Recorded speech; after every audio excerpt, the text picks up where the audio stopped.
Sir प्रिया कहते हैं मेला चलने को। मेला चलना है? हाँ। जाओ घूम के आओ, बढ़िया। जाओ नहीं देख चलो हम तो ऐसे बोल के आ रहे हैं सर लेके जा रहे हैं। जय हिंद गाइस, चलो शुरू करते हैं। नोटिफिकेशन एक मैं डाल देता हूँ एप्लीकेशन पर, फिर क्लास को शुरू करते हैं। करंट अफेयर्स क्लास स्टार्टेड, जल्दी जल्दी ज्वाइन हो जाओ, लाइव क्लास।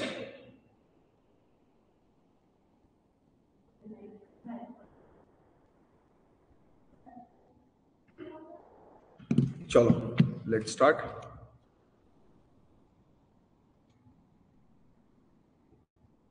सो 1 दिसंबर के टॉपिक को हम लोग को कवर करना है, राइट? All right. सो उम्मीद करता हूँ सबको स्क्रीन दिख रही होगी प्रॉपरली।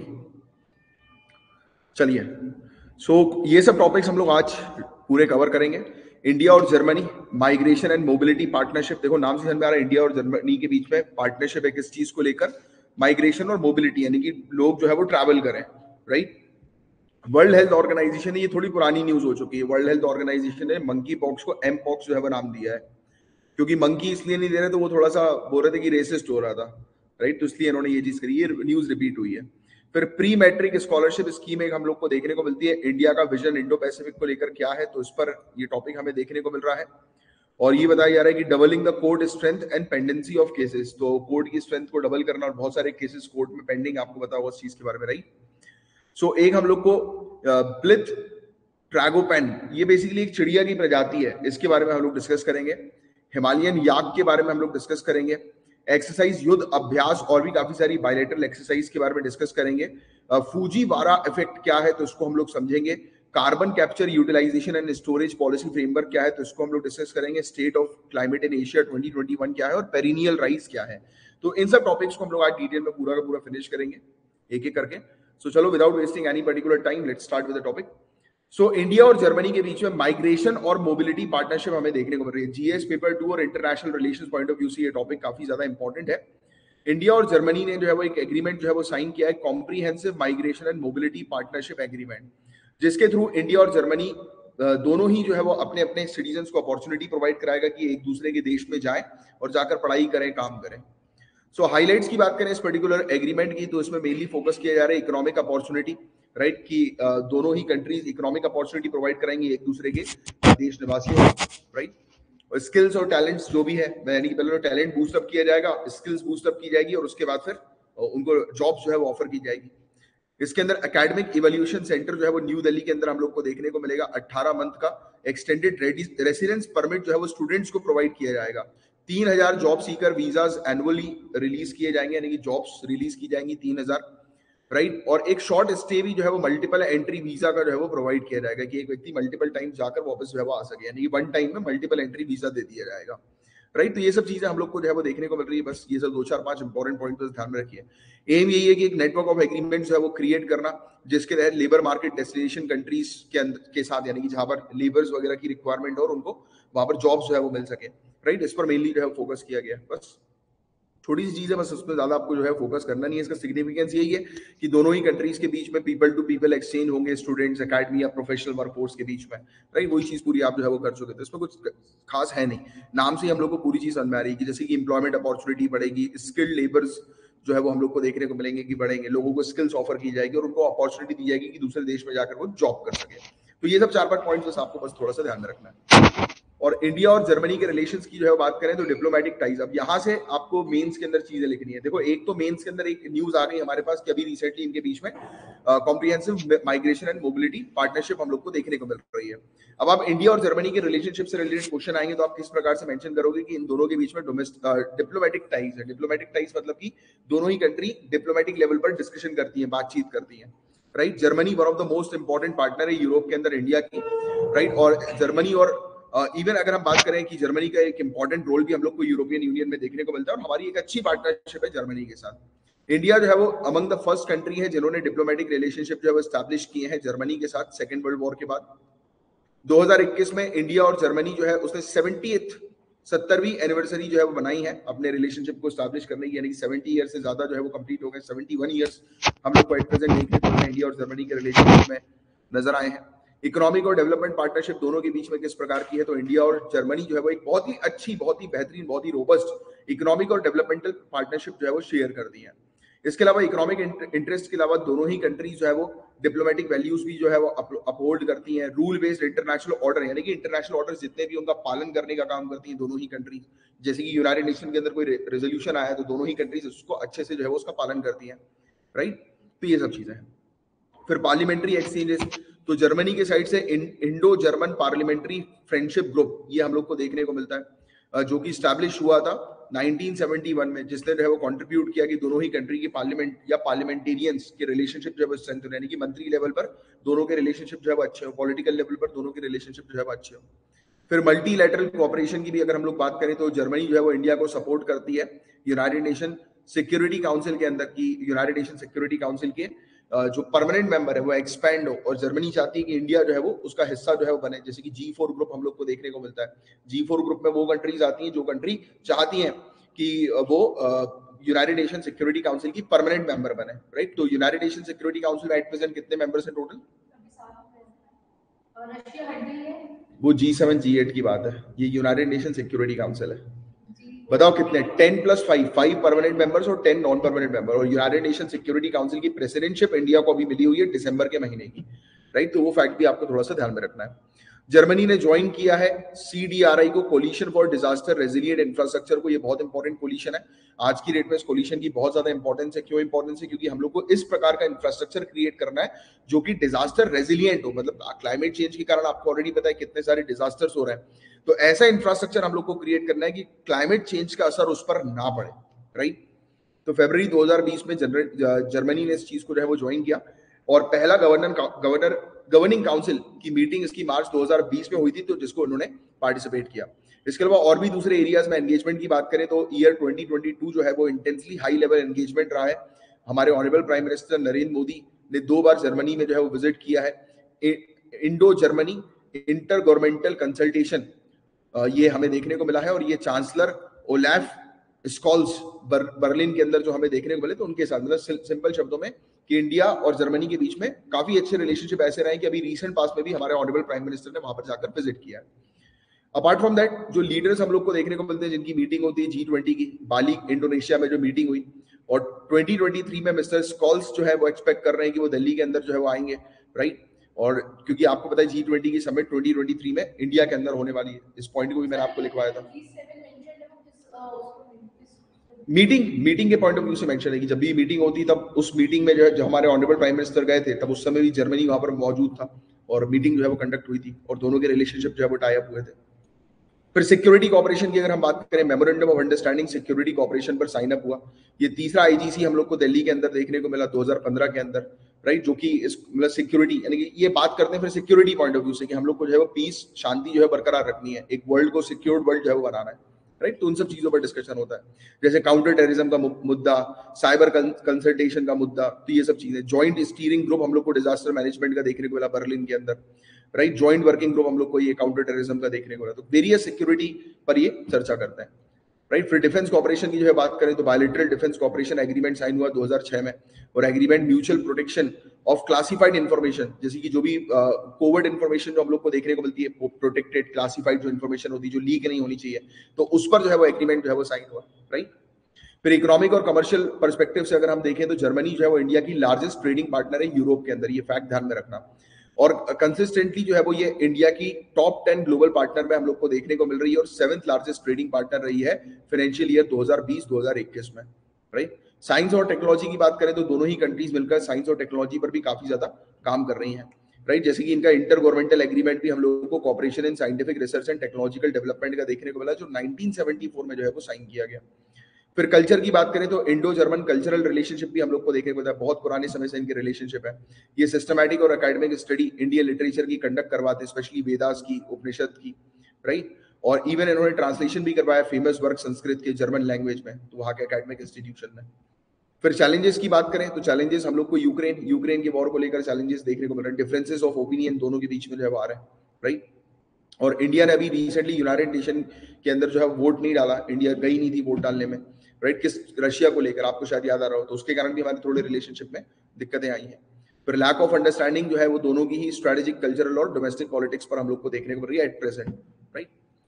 फिर कंक्लूजन की बात करें तो ये बहुत ज्यादा जरूरी है इंडिया के लिए कि इंडिया जो है वो क्लोजली जर्मनी के साथ मिलकर काम करे, जैसे कि वो सभी के सभी वेस्टर्न पार्टनर जो है उनके साथ कनेक्ट हो सके, राइट। तो वाली चीज भी है। आपको शायद पता हो बीच में हमने यूक्रेन वॉर को लेकर डिस्कशन किया था कि वेस्टर्न कंट्री हमसे खुश नहीं है क्योंकि हम उस पर्टिकुलर यूक्रेन वॉर का अपोज करने के लिए यूनाइटेड नेशन में नहीं गए जब रेजोल्यूशन जब लाया गया था। याद है ना आपको, अपने डिस्कस किया था कि हम उससे बाहर हो गए थे। क्यों बाहर हो गए थे? Because we don't want to destroy our relationship with neither with USA nor with Russia, right. याद आ रहा, अपन ने इस चीज के बारे में डिस्कस किया था कि हम दोनों का ही रिलेशनशिप बैलेंस करके रखना चाहते हैं।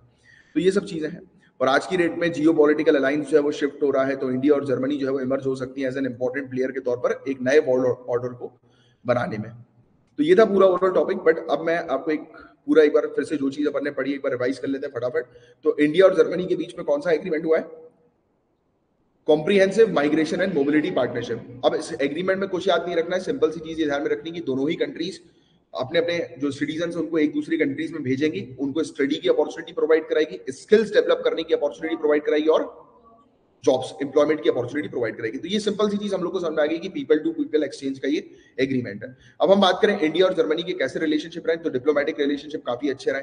हमारे ऑनरेबल प्राइम मिनिस्टर वहां पर कई बार गए, रिसेंट पास में 2 बार इन्होंने विजिट किया है। तो ये वाला फैक्ट आप लिख देना अपने मेंस के आंसर में। और हम मतलब जर्मनी को हमने पहली ऐसी कंट्री के साथ, यानी कि जर्मनी पहली कंट्री में से कुछ ऐसी कंट्री थी जिनके साथ हम लोग ने वर्ल्ड वॉर के बाद जो है वो रिलेशनशिप अपने स्टैब्लिश किए हैं, डिप्लोमेटिक रिलेशनशिप। तो ये फैक्ट आप ध्यान में रखिएगा। फिर इसके अलावा हमारे जो मिनिस्टर्स हैं वो भी वहां पर जाते हैं और वेरियस मिनिस्टेरियल लेवल पर हम लोग डिस्कशन करते हैं। अपार्ट फ्रॉम दैट जर्मनी हम लोग को यूनाइटेड नेशन सिक्योरिटी काउंसिल की परमानेंट मेंबरशिप के लिए सपोर्ट करता है, राइट। एक बार ये वाला पॉइंट हो गया।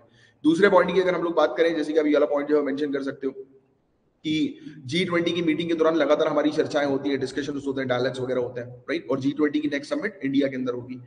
और apart from that security point of view से भी हम वेरियस मुद्दों पर जो है वो डिस्कशन करते हैं, राइट। जैसे कि टेररिज्म को काउंटर करना, ये सब एरियाज वगैरह, राइट। फिर साइंस और टेक्नोलॉजी पर भी हम लोग के एक अच्छा कॉपरेशन है, साइंटिफिक कॉपरेशन सिंस 1974।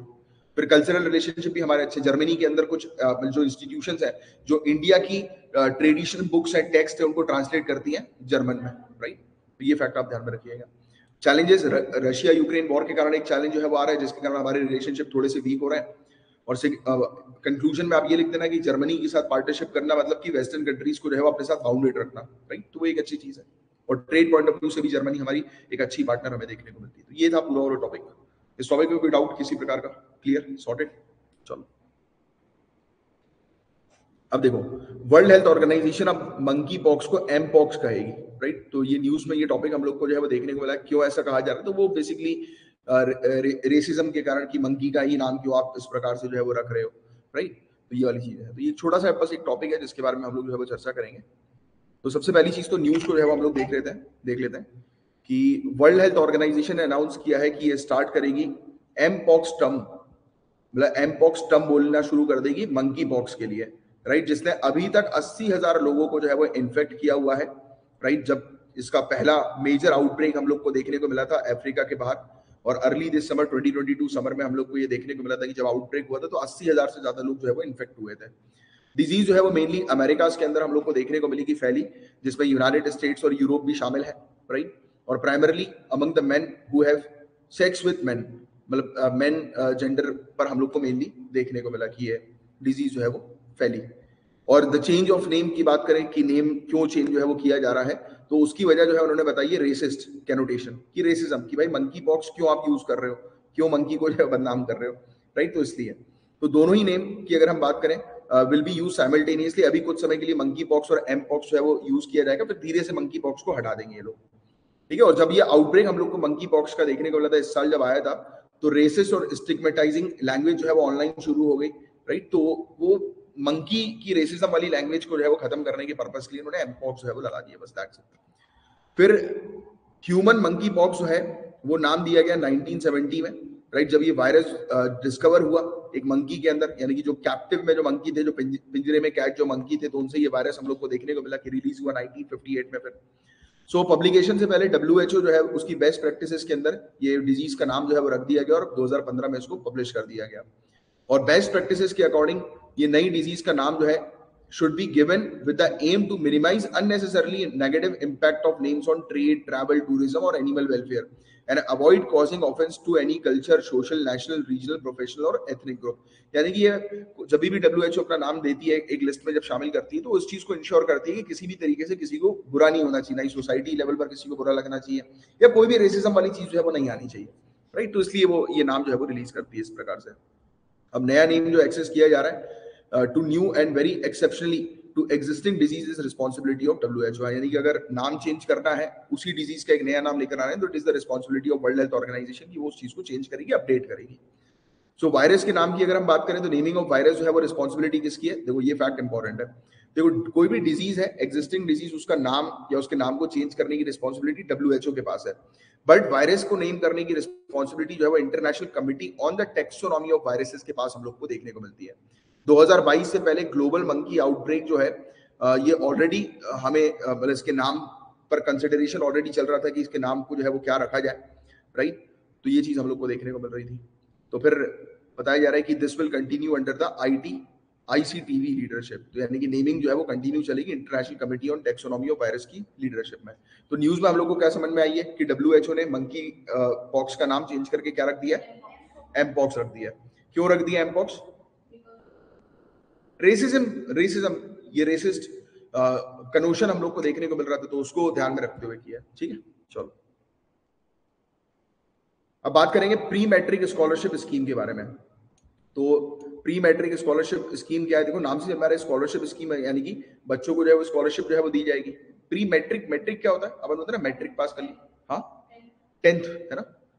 तो प्री मैट्रिक स्कॉलरशिप स्कीम ये छोटी सी स्कीम हम लोग को जो है वो देखने को मिल रही है. तो यूनियन गवर्नमेंट ने जो है वो स्टॉप कर दी है प्री मैट्रिक स्कॉलरशिप स्टूडेंट्स के लिए, जो स्टूडेंट्स क्लास 1 से 8 के हम लोग को देखने को मिल रहे हैं, जो शेड्यूल कास्ट, शेड्यूल ट्राइब और OBC से बिलोंग कर रहे हैं, राइट. और बताया जा रहा है कि 2022-2023 एकेडमिक ईयर से ये स्कीम, स्कॉलरशिप स्कीम जो है वो स्टॉप की जा रही है. अब इसके पीछे का मतलब रैशनल जो है वो क्या, क्यों ऐसा किया जा रहा है, तो इस पर हम लोग समझते हैं. तो सरकार ने एक्सप्लेन किया है कि ये जो स्टूडेंट्स जो है ये already Right to Education Act 2009 के तहत कवर्ड है. तो अच्छा मुझे बताओ कि राइट टू एजुकेशन किस आर्टिकल में आता है कॉन्स्टिट्यूशन के? आर्टिकल 21A, आर्टिकल 21A के अंदर आता है. ठीक है, तो ये फैक्ट ध्यान में रखना कि right to education article 21A के अंदर आता है. ये एक फंडामेंटल राइट है, राइट. और 8th क्लास तक के बच्चों को फ्री और कंपलसरी एजुकेशन प्रोवाइड कराने का ये अधिकार हम लोग को देखने को मिलता है, राइट. तो राइट टू एजुकेशन के अंदर बता रहे हैं कि गवर्नमेंट ने एक्सप्लेन किया कि यार ये सभी स्टूडेंट राइट टू एजुकेशन के अंदर ऑलरेडी आते हैं, जो कि ऑब्लिगेटरी बनाती है गवर्नमेंट के ऊपर कि गवर्नमेंट उनको फ्री और कंपलसरी एलिमेंट्री एजुकेशन यानी कि 1st से 8th क्लास तक के बच्चों को फ्री और कंपलसरी एजुकेशन प्रोवाइड कराएगी, क्योंकि ये फंडामेंटल राइट का हिस्सा है. ओनली स्टूडेंट, जो भी स्टूडेंट क्लास 9th और 10th में हम लोग को देखने को मिल रहा है, इनको अब कंसिडर किया जा रहा है प्री मैट्रिक स्कॉलरशिप स्कीम के लिए, ऐसा गवर्नमेंट ने कहा है. तो आपको ध्यान में रखना है कि प्री मैट्रिक स्कॉलरशिप स्कीम जो है 1st से 8th क्लास के बच्चों के लिए नहीं है, पहले थी, अब सिर्फ 9th और 10th क्लास के बच्चों के लिए है ये. ठीक है. स्कीम की बात करें तो प्री मैट्रिक स्कॉलरशिप स्कीम जो है वो शेड्यूल कास्ट और दूसरी यानी कि अदर OBCs के लिए हम लोग को देखने को मिल रही है. सेंट्रली स्पॉन्सर्ड स्कीम है जिसको इंप्लीमेंट करती है स्टेट गवर्नमेंट और यूनियन टेरिटरीज एडमिनिस्ट्रेशन. स्कीम जो है वो अवेलेबल है उन स्टूडेंट्स के लिए जो स्टूडेंट जो है वो इंडिया के अंदर पढ़ाई कर रहे हैं एंड उनको जो है वो सरकार अवार्ड करती है, यानी कि उनको स्कॉलरशिप जो है प्रोवाइड कराती है, फ्री एजुकेशन जो है वो प्रोवाइड कराती है. स्कीम जो है वो इंप्लीमेंट की जाती है स्टेट गवर्नमेंट और UT के थ्रू, जिसके बारे में अभी अपन ने डिस्कस कर ही लिया. और इसकी स्कीम की महत्व जो है हम लोग को क्या देखने को मिलती है, तो ऑब्वियसली बात है कि कॉम्पिटिटिव एम्प्लॉयमेंट एरिया में एक अच्छी मतलब बच्चों को जो है वो पुश करती है कि बच्चे जो है वो एम्प्लॉयमेंट की तरफ जो है वो आगे बढ़ सके अच्छी खासी पढ़ाई करके, राइट. एम्पावर करती है एजुकेशन के थ्रू बच्चों को, एम्पावरमेंट थ्रू एजुकेशन, राइट. ये one of the main objective इस स्कीम का है कि बच्चों को सशक्त बनाना, बैकवर्ड क्लास के बच्चों को सशक्त बनाना, उनको एजुकेशन प्रोवाइड करा के, राइट. तो ये था पूरा वाला टॉपिक. उम्मीद करता हूँ पूरी चीज अच्छे से क्रिस्टल क्लियर समझ में आ गई होगी. कोई डाउट? क्लियर. अब देखो इंडो पैसिफिक क्षेत्र जो है वो बहुत ज्यादा इंपॉर्टेंट क्षेत्र है. इंडो पैसिफिक आज के कॉन्टेक्स्ट से क्यों बहुत ज्यादा इंपॉर्टेंट क्षेत्र ये बन गया है? Why? What is the main reason? क्या क्या लिख सकते हो? पॉइंट्स बताओ मुझे. इंडो पैसिफिक क्यों इंपॉर्टेंट है? क्यों हम इंडो पैसिफिक पर काम करना चाहते हैं? या क्या ट्रेड और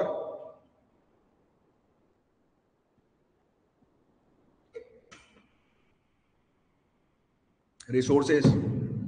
भाई ट्रेड है, एक तो व्यापार वहां पे बहुत ज्यादा होता है. रिसोर्सेज वहां पर भाई ओशियन है, ओशियन के अंदर बहुत सारे रिसोर्सेज है ना, अलग अलग रेयर अर्थ मेटल्स हम लोग को देखने को मिलते हैं ओशियन के अंदर, है ना। तो रिसोर्सेस, क्योंकि वो रिसोर्स भी हम लोग को निकालना है, एक्सप्लॉइट कर रहे हैं। अपार्ट फ्रॉम दैट, अब रिसोर्स में सब आ जाएगा, पेट्रोलियम वगैरह की खोज, नई नई डिस्कवरी की खोज, सब कुछ। Third, research. अब रिसर्च भी तो बोल सकते हो कि आप ओशियन की रिसर्च करोगे, जैसे डीप सी रिसर्च प्रोजेक्ट हमारा हमें देखने को मिलता है कि समुद्र के नीचे आके हम रिसर्च करेंगे। और क्या बोल सकते हो, चाइना, चाइना का इन्फ्लुएंस, उसको काउंटर करना है ना, पैसिफिक क्षेत्र में तो है चाइना का इन्फ्लुएंस, उसको काउंटर करना है। और क्या बोल सकते हो आप कि और किस चीज के लिए इंपॉर्टेंट है, उसको प्रोटेक्ट करना है, सिक्योरिटी प्रोवाइड करानी है एक्सटर्नल थ्रेट से, पायरेट से, समुद्री डाकुओं से, है ना। तो ये सब चीजें हैं। तो ये पॉइंट्स आपको बिल्कुल फिंगर पे जो है वो बिल्कुल रेडी रहने चाहिए। तो इंडिया का क्या विजन हम लोग को इंडो पैसिफिक के लिए देखने को मिल रहा है, तो इसके बारे में हम लोग जो है वो डिटेल में चर्चा करेंगे। क्लाइमेट चेंज और डिजास्टर मैनेजमेंट को लेकर भी जो है वो चर्चा करेंगे। समन्वय 2022 क्या है, तो इसके बारे में हम लोग जो है वो चर्चा करेंगे। यहाँ पर पॉपुलेशन कितनी है, ग्लोबल ट्रेड किस प्रकार से यहाँ पर होता है, और विजन जो है वो क्या है, और प्रयास क्या है इंडिया के इस क्षेत्र को लेकर। तो इन सब चीजों के बारे में बात करेंगे। फिर एक India Pacific Indo Pacific ocean initiative एक हम लोग को देखने को मिलता है। फिर एक 9 डैश लाइन भी है, ये भी काफी ज्यादा इंपॉर्टेंट है, 9 डैश लाइन, जिस पर कंट्रोल करता है चाइना। चाइना बोलता है कि ये एरिया जो है वो टेरिटरी जो है वो मेरी है, राइट। तो उस पर भी एक हम लोग जो है वो चर्चा करेंगे, राइट। अभी देखो स्ट्रिंग ऑफ पियर्स, ये भी एक इंपॉर्टेंट है। इसको लेकर जो है वो कहा जाता है कि चाइना जो है वो इंडिया के ऊपर कब्जा कर रही है, स्ट्रिंग ऑफ पियर्स। तो ये वर्ड आपको पता होना चाहिए, टर्म पता होना चाहिए, और आज की डेट में क्या क्या चैलेंजेस है, तो इन सब चीजों के बारे में हम लोग चर्चा करेंगे। तो काफी अच्छा टॉपिक है और काफी ज्यादा इंपॉर्टेंट टॉपिक है आज के मतलब एग्जामिनेशन के पॉइंट ऑफ व्यू से, राइट। तो recently defence minister of India का कहना यह है कि इंडिया जो है ये उभर कर आई है एज अ रीजनल पावर के तौर पर और नेट सिक्योरिटी प्रोवाइडर के तौर पर, यानी कि अब हम उभर कर आ गए, हम एक पावरफुल कंट्री जो है उस क्षेत्र पर बन गए हैं, राइट। और इवन हम लोग, हमारा ही काम है कि इस क्षेत्र पर हम लोग को सिक्योरिटी प्रोवाइड कराना, राइट, यानी कि और दूसरे इंटरनेशनली दूसरी छोटी कंट्रीज को, आइलैंड कंट्रीज को संरक्षण प्रोवाइड कराना। जैसे कि क्वाड ग्रुप है, उस ग्रुप का भी तो ऑब्जेक्टिव ये है कि इंडो पैसिफिक क्षेत्र में जो है वो पीस, सिक्योरिटी जो है बरकरार रखना, इकोनॉमिक एनहांसमेंट करना, है कि नहीं। अपने पढ़ा था क्वाड के बारे में, क्वाड्रिलेटरल डायलॉग के बारे में। अब कुछ पॉइंट्स के बारे में डिस्कस करते हैं। तो इंडिया की कैपेसिटी क्या है, to provide humanitarian assistance and disaster relief to its citizen as well as regional partners has grown in recent years. तो आपको पता है कि हम लोग मानव सहायता प्रोवाइड कराते हैं, राइट, ह्यूमैनिटेरियन असिस्टेंस प्रोवाइड कराते हैं, यानी कि हमारे आसपास की कंट्रीज में कहीं पर भी कोई डिजास्टर होता है या कोई भी इशू आता है, कोई भी खतरा होता है, कोई भी थ्रेट होता है, तो हमारी तुरंत फोर्स जो है वो निकल जाती है और वहां पर उनको सहायता प्रोवाइड कराती है, राइट। जैसे खाना हुआ, राइट, अगर वहां पर जैसे आपको United nation peace keeping mission के बारे में मैंने आपको पढ़ाया था कि इंटरनेशनल लेवल पर भी United nation peace keeping mission में हमारे सबसे ज्यादा फोर्स है, हमारे सबसे ज्यादा सोल्जर्स जो है वो तैनात रहते हैं। याद है आपको, ये टॉपिक अपन ने जो है वो डिस्कस किया था, United nation peace keeping mission. ये एक ऐसी फोर्स है जो लड़ेगी नहीं, बट हाँ अगर कोई बेकसूर लोग हैं उनके ऊपर कोई थ्रेट आएगा, खतरा आएगा, तो फिर जब कोई अटैक करेगी। याद है इनके एजेंडाज में ये चीजें जो है वो मेंशन थी, मैंडेट में ये चीजें मेंशन थी। एनीवेज, सो इंडिया की कैपेसिटी आज की डेट में उभर कर आ गई है कि वो मानवता प्रोवाइड, ह्यूमैनिटेरियन असिस्टेंस प्रोवाइड कराती है, मानव सहायता, डिजास्टर रिलीफ में जो है मदद करती है सिटीजन्स को और अपने रीजनल पार्टनर्स को। इंडिया ने अपनी मल्टीलैटरल पार्टनरशिप जो है वो स्ट्रेंथन कर दी है, राइट, बातचीत करके, राइट, और रीजनल मैकेनिज्म यानी कि वेरियस फोरम्स, ऑर्गेनाइजेशंस के थ्रू, राइट। सो और this has improved interoperability enabling faster response in the crisis situation. तो इन सब चीजों के कारण हम लोग को देखने को मिल रहा है कि फास्टर रिस्पॉन्स हो रहा है, और इंटरऑपरेबिलिटी का मतलब कि हम लोग एक दूसरी कंट्री के साथ मिलकर वेरियस ऑपरेशंस कंडक्ट करते हैं बातचीत करके, राइट। तो वो चीज हमें देखने को मिलती है। तो ये इस पर्टिकुलर जो न्यूज है और इसके कुछ की पॉइंट्स है जो कि हमारे ऑनरेबल डिफेंस मिनिस्टर ने इन सब चीजों के बारे में चर्चा करी। Apart from that, climate change और डिजास्टर मैनेजमेंट की बात करें तो एशिया, पर्टिकुलरली इंडो पैसिफिक क्षेत्र में, तो ये वल्नरेबल है क्लाइमेट चेंज के इम्पैक्ट से। क्यों वल्नरेबल हम लोग को देखने को मिलता है, क्योंकि यहाँ पर काफी सारी आइलैंड कंट्रीज हैं, और आपको पता है कि क्लाइमेट चेंज के कारण टेम्परेचर लेवल इंक्रीज हो रहा है, इंक्रीज होने के कारण ग्लेशियर्स मेल्ट हो रहे हैं, ग्लेशियर्स मेल्ट हो रहे हैं, और सी लेवल राइज हो रहा है, और सी लेवल राइज होगा तो इम्पैक्ट किन के ऊपर पड़ेगा, आइलैंड्स के ऊपर पड़ेगा। आइलैंड जो है पानी के नीचे चले जाएंगे, तो वल्नरेबल ये वाला क्षेत्र हम लोग को देखने को मिल रहा है।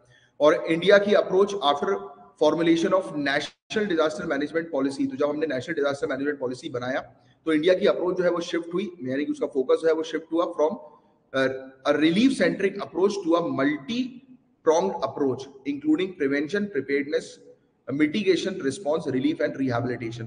तो हमने जब ये नेशनल डिजास्टर मैनेजमेंट प्लान जब अपना तैयार किया, तब उस समय हमारा ऑब्जेक्टिव यही था कि हमें ना ही सिर्फ प्रिपरेशन करनी है बल्कि इस प्रकार से काम करना है कि हम अगर कोई जैसे डिजास्टर रेजिलियंट बने कि अगर डिजास्टर हो भी जाए तो हमारे पास पूरे इतने रिसोर्सेज हो अवेलेबल, पहले ही प्रिपेयर्डनेस इस तरीके की हो कि तुरंत हम उस चीज को जो है वो टैकल कर सकें। तो हमारे पास ऑलरेडी हमारी अप्रोच जो है वो डिजास्टर को टैकल करने की, मैनेज करने की काफी स्ट्रांग है, राइट। तो ये तो एक बेसिक सी चीज है जिसके बारे में एक आपको जनरल आइडिया होना चाहिए। अब प्रीलिम्स में क्वेश्चन समन्वय 2022 से रिलेटेड पूछा जाएगा। ये मल्टी एजेंसी ह्यूमैनिटेरियन असिस्टेंस और डिजास्टर रिलीफ एक्सरसाइज है, समन्वय 2022। ये अभी आगरा उत्तर प्रदेश के अंदर हुई थी, तो ये फैक्ट आप थोड़ा सा ध्यान में रखना। समन्वय 2022, तो ये बेसिकली ह्यूमैनिटेरियन असिस्टेंस और डिजास्टर रिलीफ एक्सरसाइज है। ये एक इंपॉर्टेंट एक्सरसाइज है जिसमें फोकस किया जाता है इंडो पैसिफिक के ऊपर, और ये एक्सरसाइज जो है वो कंडक्ट की गई है इंडियन एयरफोर्स के द्वारा आगरा एयरफोर्स स्टेशन में। और आसियान नेशन ने भी इस पर्टिकुलर एक्सरसाइज में पार्टिसिपेट किया है। आसियान का फुल फॉर्म बताओ? Association of south east Asian nation, है ना, association of south east Asian nation. फिर इसके अलावा जो इंडो पैसिफिक हम लोग को देखने को मिल रहा है जियो पॉलिटिकल सीन में जो सामने आया है, राइट, इसका बहुत ज्यादा उपयोग आज की डेट में किया जा रहा है। बहुत सारी कंट्रीज का फोकस इंडो पैसिफिक क्षेत्र में है। और India as an ancient maritime power.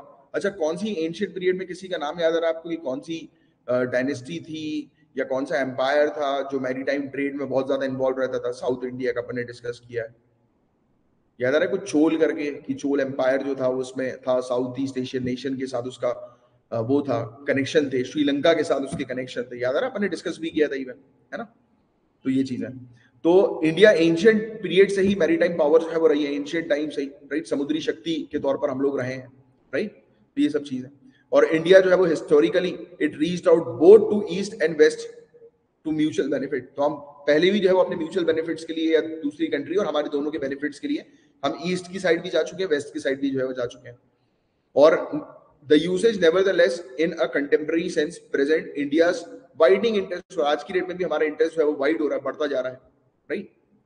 तो हमारी जैसे आपको कुछ दिनों पहले मैंने एक आर्टिकल में पढ़ाया था, look east policy, act east policy और फार एक्ट ईस्ट पॉलिसी करके भी एक था, फार एक्ट ईस्ट पॉलिसी, राइट।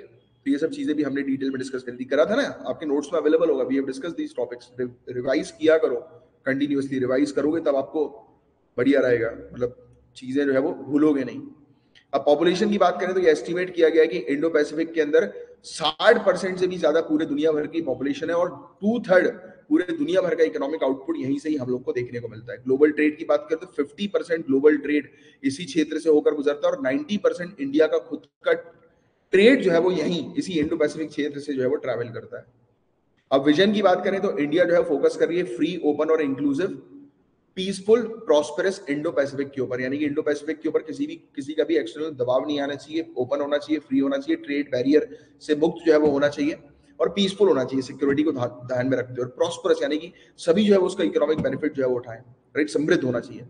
सो ये रूल बेस्ड ऑर्डर के ऊपर आधारित होना चाहिए, यानी कि इंटरनेशनल रूल्स इसमें हम इंप्लीमेंट करें और सभी कंट्रीज उस रूल्स का पालन करें, राइट। और सस्टेनेबल और ट्रांसपेरेंट इंफ्रास्ट्रक्चर इन्वेस्टमेंट पर भी फोकस करना है। तो ये सब इंडिया के कुछ पॉइंटर विजन्स हैं इंडो पैसिफिक को लेकर, ये बहुत इंपॉर्टेंट विजन से याद रखना है। इस यहाँ पर फ्रीडम ऑफ नेविगेशन और ओवरफ्लाइट होनी चाहिए। अब नेविगेशन का मतलब पता है, शिप जो है वो आ जा सकती है, ओवरफ्लाइट का मतलब क्या? हाँ, फ्लाइट्स भी आप उसको आपको पता होगा, आपको एक चीज पता है कि इंडिया के ऊपर से कोई भी फ्लाइट जो है वो निकलती है तो उसको किराया देना पड़ता है, फेयर देना पड़ता है इंडिया के एयर स्पेस को यूज करने के लिए, राइट। तो ऐसे ही तो बोल रहे हैं कि उस क्षेत्र में भी जो है वो ओवरफ्लाइट को रिस्ट्रिक्ट मत करो किसी भी तरीके से, राइट। और लॉफुल कॉमर्स जो है वो होना चाहिए, राइट। और मतलब कानून के थ्रू ट्रेड करो आप। फिर म्यूचुअली रिस्पेक्ट करो सभी कंट्री की सॉवरेनिटी, यानी कि उसकी टेरिटरी को, यानी कि आप उसकी टेरिटरी के अंदर जो है वो घुसो मत। जैसे एक्सक्लूसिव इकोनॉमिक जोन होता है, एक कंट्री की खुद की वाटर वाली टेरिटरी हम लोग को देखने को मिलती है, तो आपको उसके अंदर जो है वो अननेसेसरली नहीं जाना है, डिस्टर्ब नहीं करना है, राइट। अपार्ट फ्रॉम दैट, जो भी मुद्दे हो रहे हैं, अगर आपकी कंट्री के साथ जो है वो पैसिफिक ओशियन पर जो भी इशू चल रहे हैं, डिस्प्यूट चल रहा है, उसको शांतिपूर्वक रिजॉल्व कर दो, राइट। और सभी कंट्रीज के बीच में इक्वलिटी, इस पर फोकस करो।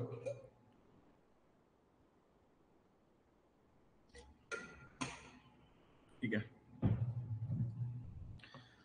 So it is positive and inclusive of all nations in its geography and beyond who have a stake in it, यानी कि इंडो पैसिफिक क्षेत्र में उस एरिया, पर्टिकुलर जोग्राफिकल एरिया, उस एरिया में कोई भी पर्टिकुलर कोई भी नेशन है तो आपको उसको थ्रेट नहीं करना है, आपको म्यूचुअल तरीके से जो है वो उसके साथ काम करना है, कॉपरेशन जो है वो करना है, राइट।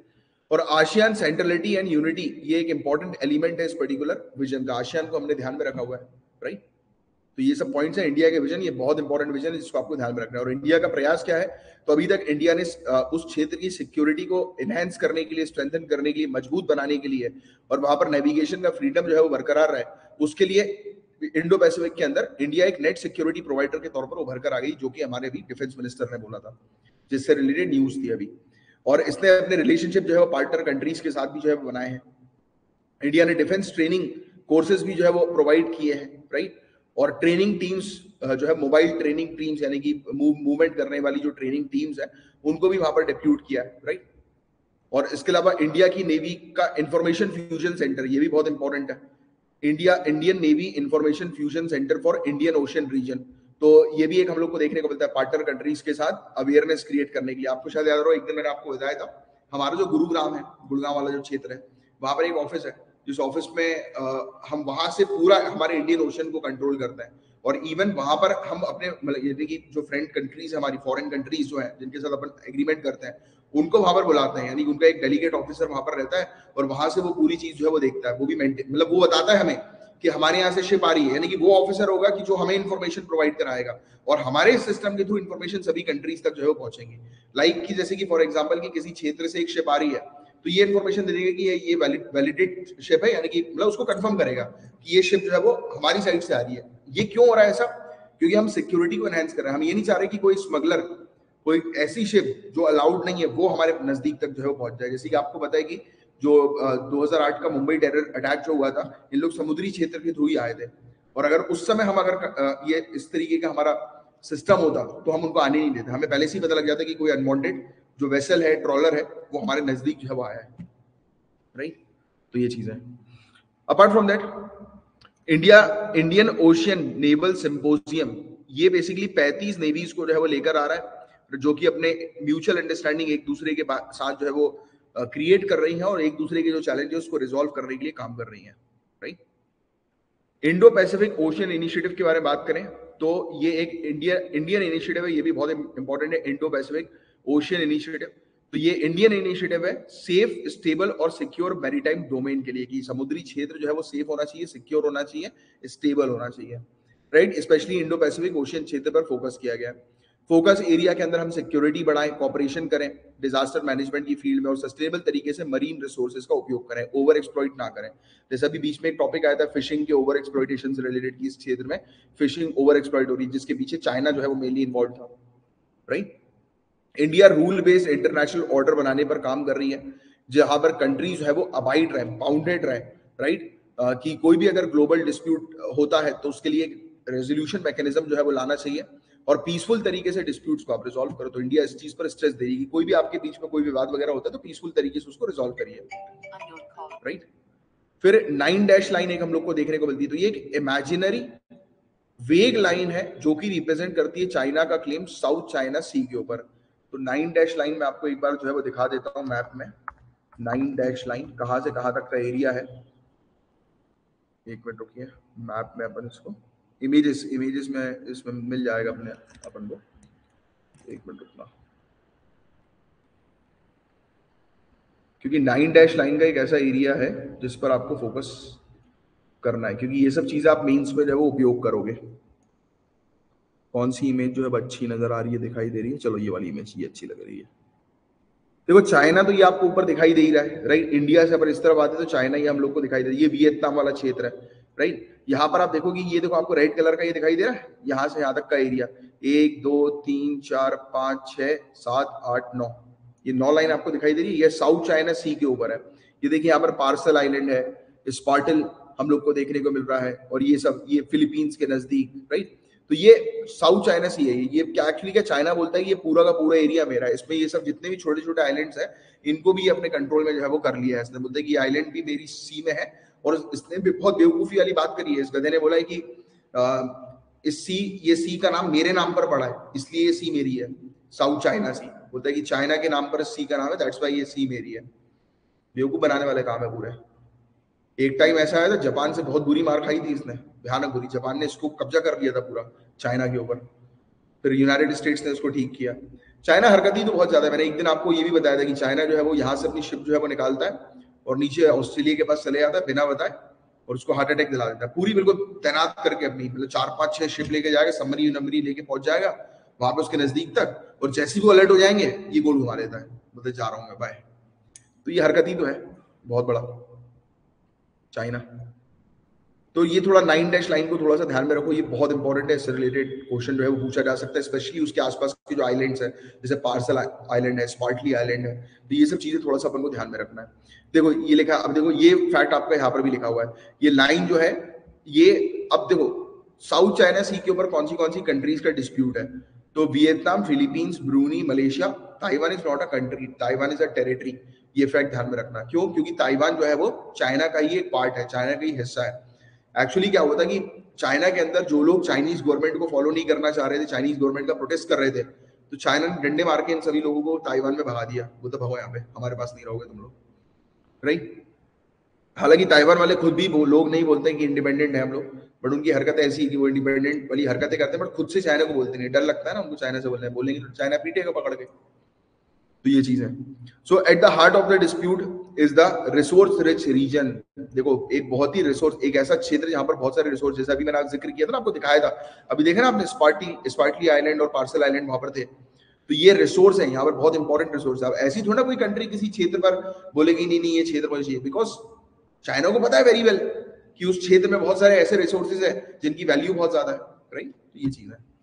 तो चाइना जो है वो क्लेम करता है, इवन नहीं सिर्फ क्लेम करता है, आज की डेट में चाइना ने वहां पर आर्टिफिशियल आइलैंड बनाना शुरू कर दिया है, कि जिससे कि आज से 10 साल के बाद वो फिर से केस जो है वो लड़े, तो बोले देखो हमारा तो आइलैंड है यहाँ पर, हमारे लोग रहते हैं यहाँ पर, और इन्हें कब्जा करके रखा है। तो वो ऐसी हरकत भी करता है। होते हैं कुछ लोग, जैसे कि एग्जाम्पल आपने वकीलों का देखा होगा, वकील जो है वो जो भी केस जीतना होता है तो कुछ ऐसा कर देते हैं, ऐसे ग्राउंड खुद ब खुद क्रिएट कर देते हैं जिससे कि वो केस जीत जाए।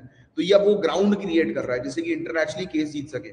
वहां पर आइलैंड बनाएगा, अपने लोगों को शिफ्ट कर देगा, पैसा वैसा लगा देगा बहुत ज्यादा।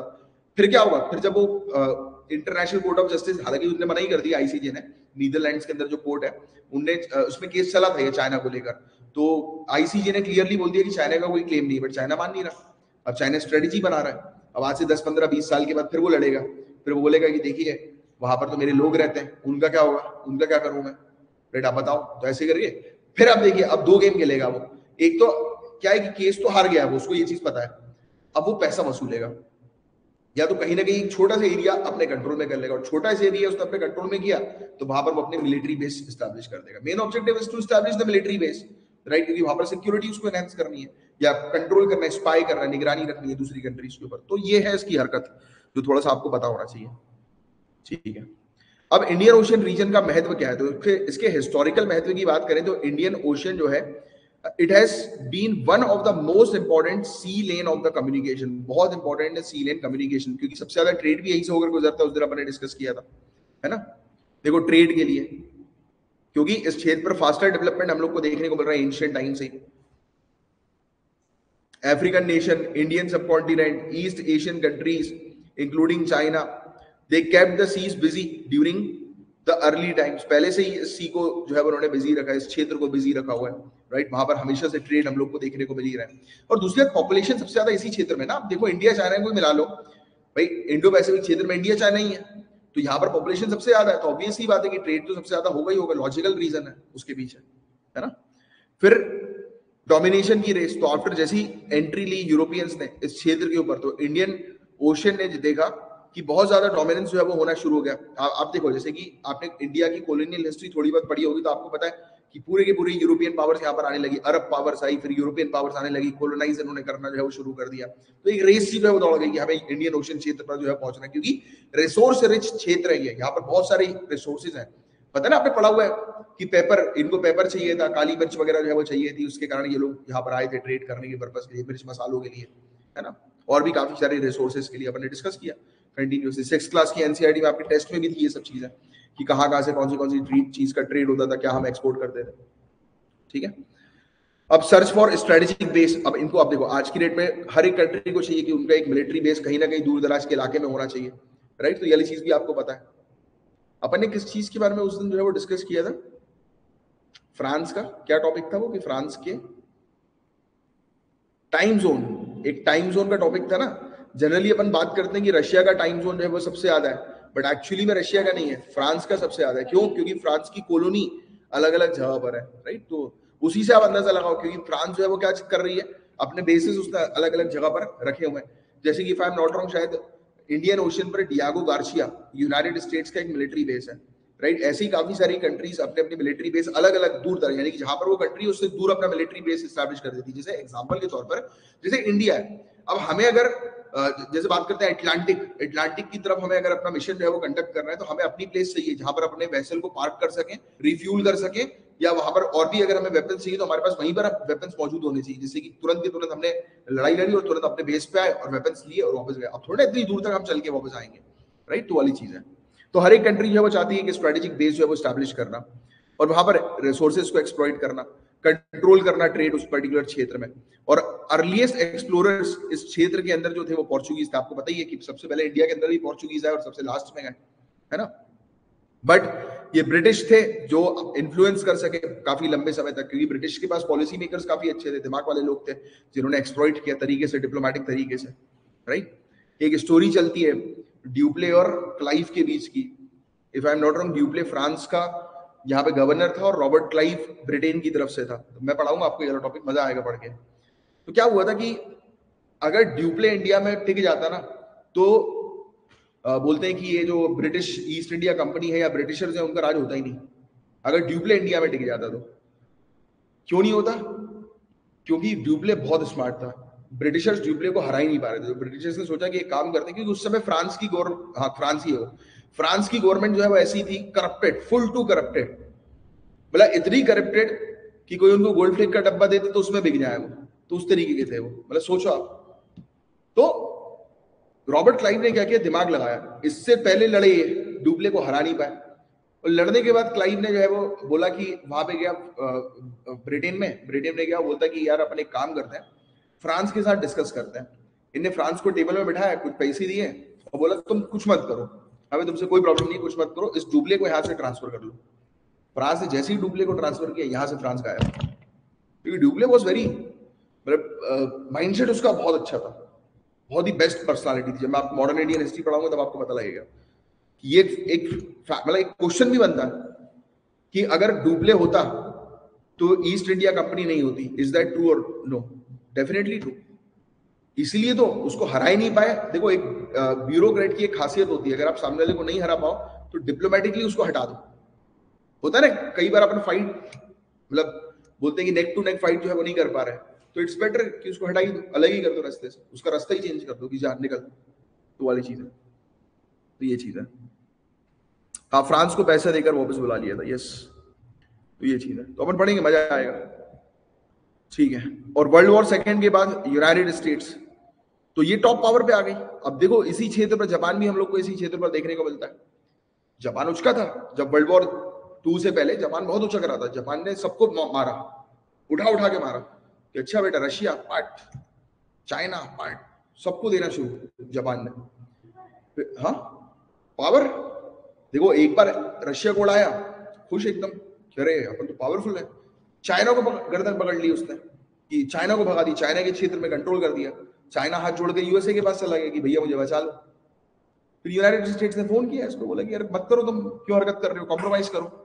अब जापान को लगा कि अरे ये तो डर रहा है। देखो क्या होता है, एक और चीज लाइफ में याद रखना, जो पावरफुल व्यक्ति होता है उससे उलझो मत। कई बार आप यू डोंट नो कि उसके पास कितनी पावर है। कई बार होता है ना कि जो शेर की सवारी कर रहा होता है वो गिर जाता है, बोलते हैं कि ये तो बहुत शेर की सवारी कर रहा है, जितनी जल्दी ऊपर जाएगा उतनी जल्दी नीचे आएगा, राइट। तो स्टेडली अपन को डेवलप करना है। जैसे होता है ना, कुछ लोग 8-8 घंटे एक 2 दिन में जो है पढ़ लेते हैं, चौथे दिन सो गए, पढ़ाई में दिमाग में घुस ही नहीं रहा है कुछ। तो करना उतना है जितना अपन डाइजेस्ट कर पाए। जापान ने क्या किया, लोगों कंट्रीज को अंडर एस्टिमेट करना शुरू कर दिया, यूनाइटेड स्टेट्स को अंडर एस्टिमेट कर दिया। यूनाइटेड स्टेट्स का जब फोन आया तो उसने बोल दिया फोन पे, फिर भाड़ में जाओ, मैं जो करते बनेगा मैं करूंगा, रख दिया फोन। फिर यूनाइटेड स्टेट्स को लगा चलो छोटा बच्चा जाने दो। फिर इस छोटे बच्चे ने क्या किया, यूनाइटेड स्टेट्स के पोर्ट में बॉम्ब फेंक गिरवा दिए, उड़ा दिया यूनाइटेड स्टेट्स के पोर्ट को। अब यूएस का दिमाग खराब, उसने बोला कि अच्छा मेरे पास बम बॉर्डिंग हुई है। और इसने जब ये चीज देखी, तो देखो एक चीज उसूल लाइफ में, एक उसूल है, उसको हमेशा याद रखना कि लोग अगर आपसे, अगर जैसे होता है कि कुछ लोग आपसे अननेसेसरली उंगली करें, अवॉइड इट। पर जिस दिन ज्यादा हो जाएगा तो उस दिन ऐसा मारो कि न्यूक्लियर बॉम्बिंग गिराना है, फिर कि पलट के सामने वाला बोले ना फिर कुछ। पर देखो सहन शक्ति इतनी बस होनी चाहिए कि सेल्फ रिस्पेक्ट तक ना है, कि दूर ही दूर में रहो आप, मतलब इतनी सहन शक्ति, यानी कि आपको अगर पता लग रहा है कि आपका दोस्त आपकी पीठ पीछे आपके बारे में बोल रहा है तो बोलने दे, क्या दिक्कत है। और जो एक व्यक्ति आपको बता रहे कि यार उसने आपकी पीठ पीछे ये सब चीजें बोली, तो उस व्यक्ति से भी रिलेशनशिप नहीं रखना है, क्योंकि वो आपको किसी और की बात जो है वो पर्सनल बात आपको बता रहा है, दैट मींस कि आपकी बात वो किसी और को बता सकता है, राइट। तो वाला भी है, अपने आप को इतना क्लीन रखो अपनी लाइफ में, इतना अपनी पर्सनालिटी ऐसी रखो कि जैसे कि सामने वाला अगर आपसे ये चीज है वो बोल रहा है ना कि कोई मेरे बारे में तेरे बारे में ये बात कर रहा है, ऐसा कर रहा है, ऐसा बोल रहा है, वैसा बोल रहा है, avoid it, ignore it. Even अगर वो आपसे सामने मुंह पे भी बोल दे, वो कोई व्यक्ति आके अरे तुम तो बेवकूफ हो, मतलब हाँ ये बेवकूफ है, अनटिल एंड अनलेस कि आपके सेल्फ रिस्पेक्ट पर ना जा रही हो। मतलब कि ऐसा नहीं होना चाहिए कि आप जो है वो कहीं पर बैठे हुए और वो सामने वाला आपको टपली मार के चला जाए, फिर तो टपली छोड़ो, निकालो चाकू, गुब्बा मारो, बोले ले बेटा जा। मतलब एक बार दंड देना है, यूनाइटेड स्टेट्स से सीखना चाहिए दंड देने वाली बात। जब जापान ने उसको मारा तो यूनाइटेड स्टेट चुप था, रुको बताऊंगा अभी। 1 महीने के अंदर न्यूक्लियर बॉम्ब गिरा के पूरी कंट्री, और मैसेज ऐसा देना है अपन को कि किसी एक को भी धो आप तो मैसेज सबके पास जाना चाहिए कि यार इससे पंगा नहीं लेना है। उसने धो दिया ना न्यूक्लियर बॉम्ब गिरा के, उसने न्यूक्लियर बॉम्ब गिरा के सिर्फ जापान के ऊपर वो नहीं किया, जापान को नहीं दबाया, सभी कंट्रीज को बोल दिया कि मुझसे पंगा लोगे तो हश्र यही होगा। तो वही चीज है, तो अपने आप अपनी पावर को जब आप डीएम बन रहे हो, सबसे लीनियंट हो गए, वो अच्छा रे वाह ये प्लीज बैठिए ये वो, तो लोग बात क्या होता है फिर अगली बार आएंगे आपसे पूछेंगे नहीं, आके सीट पे बैठ जाएंगे, और जब वो सीट पे बैठे तो कस के चिल्लाओ बाहर निकलो, तो बाहर भी आवाज जानी चाहिए कि अरे हम तो बहुत गुस्से में है। मतलब होता ना कि मतलब अपनी पावर, ऐसा नहीं कि हमेशा लीनियंट रहना है, 6 दिन प्यार करो 7वें दिन सब पे झटको, गुस्से में रहो।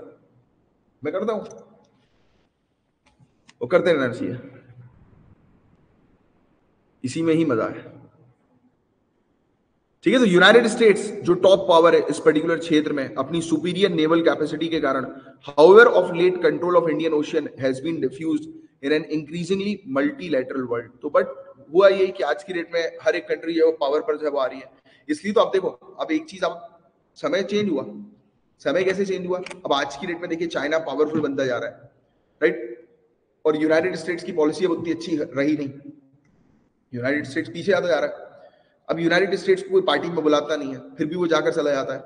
तो होता है ना कि कुछ लोग को पार्टी में नहीं बुलाया जाता, फिर 12 फोन करते हैं, हेलो हैप्पी बर्थडे, और कहाँ है पार्टी। तो आजकल ऐसा हो गया कि हेलो चलो एक काम करते हैं, कोर्ट की मीटिंग कर लेते हैं, आ जाओ तुम भी आ जाओ, क्यों, क्योंकि उसको अपने इंटरेस्ट को जमाना है। तो ये चीज भी उससे सीखनी है अपन को कि भाई आपको अपने इंटरेस्ट के लिए कुछ भी करना पड़े, रात में 2 बजे भी किसी घर के बाहर जो है जाकर उससे रिक्वेस्ट करनी पड़े तो करो, कोई बड़ी बात छोटी बात नहीं होगी।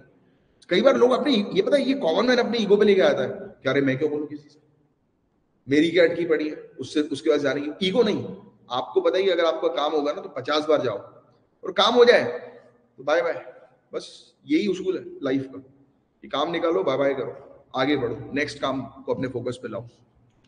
हाँ बट दैट डजंट मीन कि किसी का बुरा वक्त चल रहा है और उसमें आपने उसको बाय बाय बोल दिया तो that is also very wrong.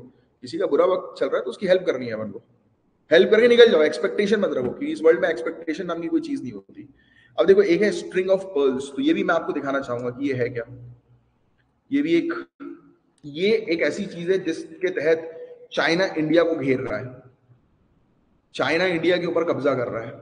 तो देखो आप स्ट्रिंग ऑफ पर्ल्स मैं आपको दिखाता हूं,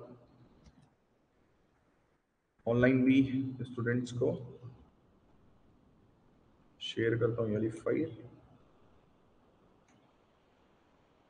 अरे ये क्या आ गया,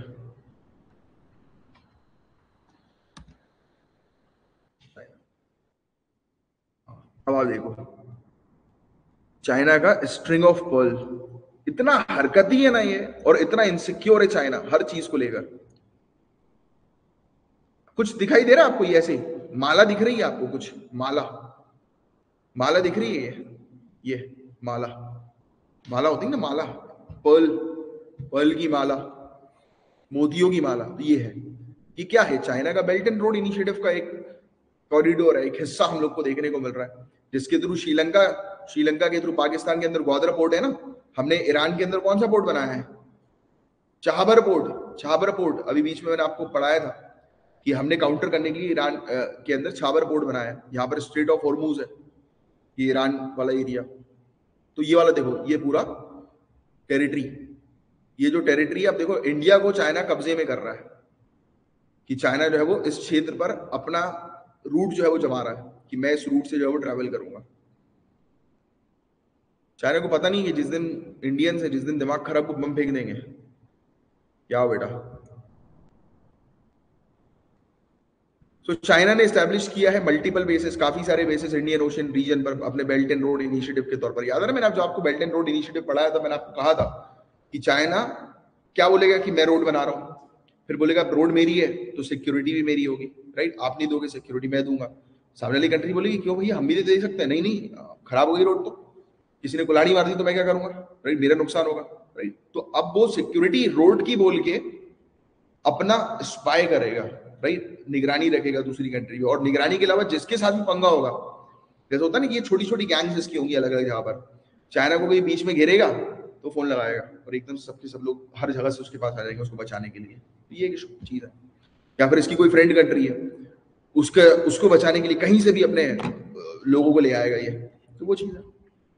रिसेंटली चाइना ने कब्जा कर लिया जिबूती बेस के ऊपर, राइट? तो जिबूती बेस, ये हॉर्न ऑफ अफ्रीका के पास हम लोग को बेस देखने को मिलता है, right? In addition to already existing Gwadar port, तो ग्वादर पोर्ट तो था ही, वहां पर भी एक बेस इसने बना लिया। श्रीलंका के अंदर भी बेस है इसका एक, है ना? तो ये सब चीजें हम लोग को देखने को मिल रही है। एक मिनट, हाँ भैया, हेलो, हाँ भैया, हेलो, हाँ बस क्लास ले रहा था मैं, क्लास के बाद आता हूँ, वहीं पे आता हूँ। हाँ ठीक है। Also there are number of logistic bases. Logistic base क्या होता है, किस बेस को हम बोलेंगे लॉजिस्टिक बेस? क्या होता है लॉजिस्टिक सेक्टर? ये बहुत इंपॉर्टेंट टर्म है, कौन बताएगा? अरे जिस क्षेत्र पे हम सामान रखकर, मैंने आपको बताया था ना, multi mode transportation, logistic sector, आपने सामान रख दिया, अब आपके पास मल्टी मोड है कि आपको एयरवेज के थ्रू लेके जाना है, रोडवेज के थ्रू लेके जाना है, वाटरवेज के थ्रू लेके जाना है, तो ये लॉजिस्टिक इंफ्रास्ट्रक्चर बोलते हैं ना, कि लॉजिस्टिक इंफ्रास्ट्रक्चर पर हम लोग काम कर रहे हैं आज की डेट में। तो लॉजिस्टिक, हाँ, ट्रांसपोर्टेशन, ट्रांसपोर्टेशन ही है और कुछ नहीं है। तो लॉजिस्टिक बेस अपना बना रहा है कि मतलब कि अपना सामान को वहां पर रखवाएगा, राइट? और फिर वहां से दूसरी जगह ट्रांसपोर्ट करवाएगा, क्योंकि मैन्युफैक्चरिंग हब है ना, ये मैन्युफैक्चरिंग यूनिट है, राइट? तो ये वाली चीज है। फिर हम्बनतोता पोर्ट श्रीलंका के अंदर हम लोग को देखने को मिलता है। फिर एक म्यांमार के अंदर क्याकप्यू पोर्ट हम लोग को देखने को मिलता है। ये पोर्ट के नाम याद रखना, हम्बनतोता, ये तो आएगा ही आएगा, ये तो बहुत बार न्यूज में जो है वो चला था। अब देखो, अब चैलेंजेस हम लोग को क्या देखने को मिलते हैं, तो ये क्षेत्र जो है, अगर हम बात करें इकोनॉमिक साइज और लेवल ऑफ डेवलपमेंट के बारे में तो काफी हेट्रोजीनियस हम लोग को जो है वो देखने को मिलता है, नहीं कि बिल्कुल स्टेबलाइज टाइप की चीजें नहीं है, कहीं पर डेवलपमेंट है कहीं पर नहीं है, राइट? डिफरेंसेस हम लोग को सिक्योरिटी, एस्टैब्लिशमेंट और रिसोर्सेज पे भी देखने को मिलता है। तो ये सबसे बड़ा चैलेंज है। चाइना जो है वो बहुत अच्छे से इंडिया को देख रही है कि इंडिया कहां पर जा रहा है, किससे बात करने जा रहा है, तो देखती रहती है बार बार कि अगर इंडिया किसी के साथ जो है वो कहीं गया कि चलो आप चाय पी के आते हैं, तो देखने लगेगी, वहां साइड वाली टेबल पे जाके बैठ जाएगा, बोले क्या बातचीत चल रही, सुने तो जरा पर। तो ये चीज है, मिलिट्री एक्सरसाइज देखती रहती है कि इंडिया किसके साथ एक्सरसाइज कर रहा है, राइट? कि कल को पटक के हमको ना मारे। और ये बहुत जरूरी भी होता है कि आपका पार्टनर जो है वो क्या कर रहा है, एटलीस्ट आपको उस पर निगरानी रखनी चाहिए, जरूरी है। बस, तो ये था पूरा वाला टॉपिक। उम्मीद करता हूँ पूरी चीज अच्छे से क्रिस्टल क्लियर समझ में आ गई होगी। Doubling the court strength and pendency of cases. तो ऑनरेबल सुप्रीम कोर्ट ने रिसेंटली कहा है कि वो जजेस के नंबर जो है वो इंक्रीज करेंगे and will not reduce the problem of pendency of cases, right? मतलब केसेस की पेंडेंसी की प्रॉब्लम जो है, ये क्या मेंशन कर रहे हैं, इंक्रीजिंग द नंबर ऑफ जजेस विल नॉट रिड्यूस द, अच्छा हाँ, ये बोल रहे हैं कोर्ट ने ये क्लियरली कहा है कि यार हम जजेस तो बढ़ा तो दें बट केसेस पेंडिंग ही रहेंगे। ये क्यों कहा होगा सुप्रीम कोर्ट ने? इसमें क्लियरली ये मेंशन है कि कोर्ट ये कह रही है कि हम अगर जजेस के नंबर बढ़ा भी देते हैं, इंक्रीजिंग द नंबर ऑफ जजेस will not reduce the problem of pendency of cases. जो केस पेंडिंग होगा उसकी प्रॉब्लम रिजॉल्व नहीं कर पाएंगे। मतलब कोर्ट तक बोल रही कि इतना ज्यादा केस आ चुका है कि हम कितने भी जजेस बढ़ा दें केस रिजॉल्व ही नहीं हो पाएंगे। सोचो, बट सुप्रीम कोर्ट की तरफ से ये बयान नहीं आना चाहिए था, ये सही बात नहीं है। एनीवेज, बट ऑब्वियसली बात है कि प्रैक्टिकल चीज भी रहना बहुत जरूरी है। हम कितने भी ऑप्टिमिस्टिक क्यों ना हो जाए, प्रैग्मेटिक भी क्यों ना हो, हम लोग को बहुत ज्यादा जरूरी है प्रैक्टिकल चीज के लेवल पर चीजों को देखना जरूरी है, right? Sometimes people do is कि नहीं मुझे तो निकालना है यूपीएससी का एग्जाम, और पढ़ो 1 घंटा भी नहीं रहा है, तो कहां से निकलेगा भाई? तो कितने ऑप्टिमिस्टिक हो गए, प्रैग्मेटिक तो होना जरूरी है ना। Public interest litigation, PIL, PIL क्या होती है? पब्लिक इंटरेस्ट लिटिगेशन सुना होगा ना, मेरी टर्म PIL फाइल हो गई, उसने PIL फाइल करी, सुना ही नहीं सुना? क्या होता है ये PIL? नहीं सुना टर्म? ये PIL फाइल करी है। डबल डबल केस सब जाता है अलग अलग कोर्ट में, से शायद वो एक ही पब्लिक इंटरेस्ट, जैसे कि अगर मैं देख रहा हूं कि पोल्यूशन लेवल बहुत ज्यादा इंक्रीज हो रहा है, गवर्नमेंट काम नहीं कर रही है, पब्लिक को दिक्कत है, या फिर मैंने देखा कि कोई डॉन है गली का, वो दूसरे लोगों को मार रहा है, परेशान कर रहा है, तो मैं दूसरे लोगों के बिहाफ में, दूसरे लोगों को बचाने के लिए PIL फाइल कर दूंगा कि मैं विक्टिम नहीं हूं, बट मैं उनके इंटरेस्ट पर ये चीज फाइल कर रहा हूं, होती PIL। ये चीज नहीं हो सकता, कोई भी ये चीज नहीं होती ना कि लाइक एक ही केस को अलग अलग कोर्ट में बस थोड़ा सा मैटर चेंज होना चाहिए। नहीं, ये PIL नहीं होती, वो कुछ और होता है। वो होती है ना ये चीज। हाँ होती तो है, थोड़ा चेंज करके जो है वो दूसरे के कोर्ट में जो है वो लगा दो, हाँ होती है। अब पढ़ा भी तो था पर नहीं वाला टॉपिक। हाँ, एक कोर्ट में होल्ड, हाँ होल्ड, हाँ ये पढ़ा था पढ़ने वाला टॉपिक। तो PIL के according doubling the number of जजेस in the high court and district judiciary was rather simplistic solution to the arrears. तो बोल रहे हैं कि PIL के अकॉर्डिंग ये बताया जा रहा है कि सिंपल सॉल्यूशन ये है कि आप जजेस के नंबर्स इंक्रीज कर दो। And it is stated that there were at least 10 crore cases pending in the district judiciary alone. 10 crore सिर्फ डिस्ट्रिक्ट जुडिशरी में ही पेंडिंग है। जज पॉपुलेशन रेशियो डेवलप्ड कंट्रीज के अंदर 50 फॉर एवरी मिलियन, मतलब 50 जज 10 लाख लोगों के केसेस को हैंडल कर रहा है। सोचो ये स्थिति, ये फैक्ट याद रखो यार, ये फैक्ट बहुत इंपॉर्टेंट है। एपेक्स कोर्ट यानी कि सुप्रीम कोर्ट का ओपिनियन, तो ऑनरेबल सुप्रीम कोर्ट का कहना यह है कि इंक्रीजिंग द नंबर ऑफ जजेस will not demolish the perennial problem of pendency। तो पेंडेंसी की प्रॉब्लम जो है इतने लंबे समय से चल रही है उसको रिजॉल्व नहीं करेगी। So difficult in finding good lawyers, और लॉयर का तो आजकल हो ही गया, लॉयर के पास आप जाते हो बस यू करके देता है। वो वाली पिक्चर नहीं देखी है, क्या नाम है उस पिक्चर का, अक्षय कुमार, अभी करके देता है, अभी करके देता है, हटता बीटा है, बस अभी करके देता है। तो जजेस, मैं गया था अपने केस के लिए लॉयर के पास, मैंने सर ऐसे केस, बस 1 साल, बस 1 साल, अरे 8 साल होने जा रहा है, कुछ नहीं हुआ है। पेंडिंग क्यों रहते हैं? तारीख पे तारीख के कारण नहीं आता ना। हेयरिंग पे आते हैं वो सामने, बाबू को 50 रुपए देते हैं, बोलते बढ़ा दो, तो 50 की 100 चाहिए मुझे, तो हाँ ले भाई बढ़ा, ये चलता है, बढ़ती जाती है। और अगर कभी जज गुस्सा होने बढ़ जाती है तो लॉयर की हरकत करते हैं, और वो हमारे बीमार है, क्या हो गया उनको, और बहुत हालत खराब है, खड़े नहीं हो पा रहे हैं, और वो पार्टी कर रहा होगा कहीं, वो कहीं पार्टी कर रहा होगा, कुछ तो भी होता है भाई। सो कोर्ट ने ये भी कहा कि it is already difficult to find good lawyers to accept the call to the bench in the high court. तो गुड लॉयर को भी, अब देखो, अब यार मुझे एक चीज ये समझ नहीं आ रही कि ऑलरेडी हमें पता है कि कोर्ट जजेस कम है, तो इतनी मगजमारी करने की जगह पहले जजेस तो बढ़ा दो, अब फिर मगजमारी करो। बोल रहे हैं कि नहीं लॉयर की गलती है, ये जजेस की गलती नहीं है। जजेस की भी है भाई, आप जब जज होंगे तभी तो जजमेंट होगा, और अगर जज स्ट्रिक्ट होंगे तो केस जल्दी भी आते हैं। जज गुस्सा कर देता है, एक बार 2 बार रिलैक्सेशन देगा, तीसरी बार बोलेगा कि एक काम करो, वो मर भी जाएगा तो भी अब मैं जजमेंट दे रहा हूँ, राइट। अब जज की जब चटकती है तो ऑब्वियस ही बात है भाई, वो देखता है। मेरे जज थोड़े ज्यादा अच्छे हैं, बट हैं अच्छे वैसे फिलहाल वो बीच, बिल्कुल ऑफिसर ऐसे ही होना चाहिए यार। Finding good lawyer even to fill the judicial vacancy in the high court is difficult according to the CJI। एक अच्छा लॉयर फाइंड आउट करना जुडिशियल वैकेंसी को फिल अप करने के लिए, क्योंकि ऑब्वियस ही बात है।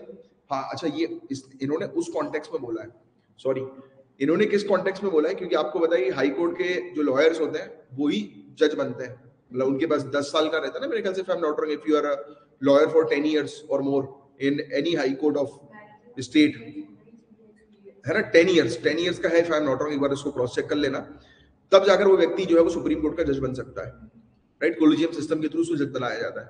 अब ये बोल रहे हैं कि है ही बेकार, सब जॉली हैं, तो कहाँ से फिर उनको जो है वो जज के तौर पर बनाया जा सकता है। और सही भी बात है, हम हर किसी को जज नहीं बना सकते, that is also true, right. जैसे कि फॉर एग्जाम्पल लोग बोलते रहते हैं कि यूपीएससी में इतनी कम वैकेंसी क्यों है, अरे भाई हर किसी को थोड़ा ना बना देंगे, ये कोई पटवारी का एग्जाम थोड़ा ना कि आ जाओ भर लेते हैं, कुछ भी कर लेते हैं, बहुत एडमिनिस्ट्रेटिव जॉब है भाई। आई एम नॉट सेइंग कि पटवारी जो है वो लो लेवल की है, आई एम जस्ट सेइंग कि जो लेवल यूपीएससी प्रोवाइड कराती है ऑफिसर को, वो और कोई नहीं प्रोवाइड कराएगा, क्योंकि वो टॉप मोस्ट डिसीजन मेकिंग का लेवल है, राइट। और उसमें चाहिए एफिशिएंट लोग, राइट? हर कोई नहीं चाहिए उसके अंदर, और छोटे एग्जाम में भी हर कोई नहीं ज्वाइन कर पाता है कि कोई भी एग्जामिनेशन और उस एग्जामिनेशन की एलिजिबिलिटी के अकॉर्डिंग ही, या एग्जामिनेशन की डिमांड जो है कि भाई इस तरीके का ऑफिसर चाहिए हमें, तो उसके अकॉर्डिंग तो रिक्रूटमेंट होता है। हर किसी को थोड़ा जज बना देंगे, पता लगे जज बना दिया तो भाई साहब चूना वूना लेके बैठ गए, हाँ भैया बताएं, ठीक है। अब इश्यूज जो है वो सिस्टम में हम लोग को क्या देखने को मिलते हैं और गवर्नमेंट क्या काम नहीं कर रही है। सो चीफ जस्टिस ऑफ इंडिया के अकॉर्डिंग जुडिशरी जो है वो ओवरबर्डन्ड है सिस्टम के कारण।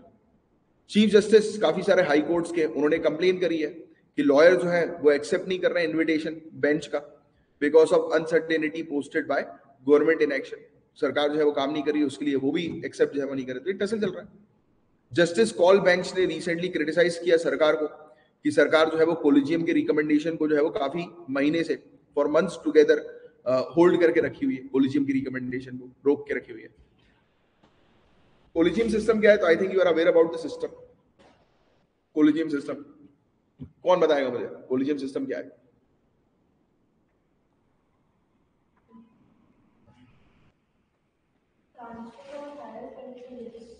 यहाँ पे कहीं पे देख लिया क्या ट्रांसफर? हाँ, तो कोलिजियम सिस्टम जजेस के अपॉइंटमेंट के लिए, ट्रांसफर के लिए। भाई इसके अंदर 5 जजेस की बेंच हम लोग को देखने को मिलती है, if I am not wrong, अपन ने ये चीज पहले डिस्कस की हुई है। 5 जजेस की बेंच होती है जिनमें हम लोग को देखने को मिलता है कि सिलेक्ट करते हैं, राइट, कि जजेस को अपॉइंट करते हैं, राइट। सो ये सिस्टम जो है वो जजेस के अपॉइंटमेंट और ट्रांसफर के लिए हम लोग को देखने को मिलता है। अच्छा, क्या इस सिस्टम के बारे में कॉन्स्टिट्यूशन में लिखा है? नहीं। क्या इस सिस्टम से रिलेटेड कोई कानून बना है? नहीं। ये सिस्टम फिर बना कैसे? ऑनरेबल सुप्रीम कोर्ट के जजमेंट से ये सिस्टम को बनाया गया, पास जजमेंट से। अपन ने पहले कवर किया हुआ ये कोलिजियम सिस्टम का टॉपिक काफी डिटेल में, ठीक है। तो ये ना ही किसी कानून के थ्रू बना है और ना ही कॉन्स्टिट्यूशन में इसका जिक्र है। ये कैसे बना है? जजमेंट से। यानी जजमेंट जो होता है वही कानून जितनी शक्ति होती है, यानी कोर्ट ने अगर कोई चीज ऑर्डर कर दी, that means that is full and final, मतलब कानून जैसी शक्ति उसके अंदर होती है, राइट। कोलिजियम में कौन होता है? तो सुप्रीम कोर्ट के कोलिजियम के अंदर हम लोग को chief justice of India head देखने को मिलते हैं और इसके अंदर 4 और सीनियर मोस्ट जजेस होते हैं, तो 4+1 की बेंच होती है।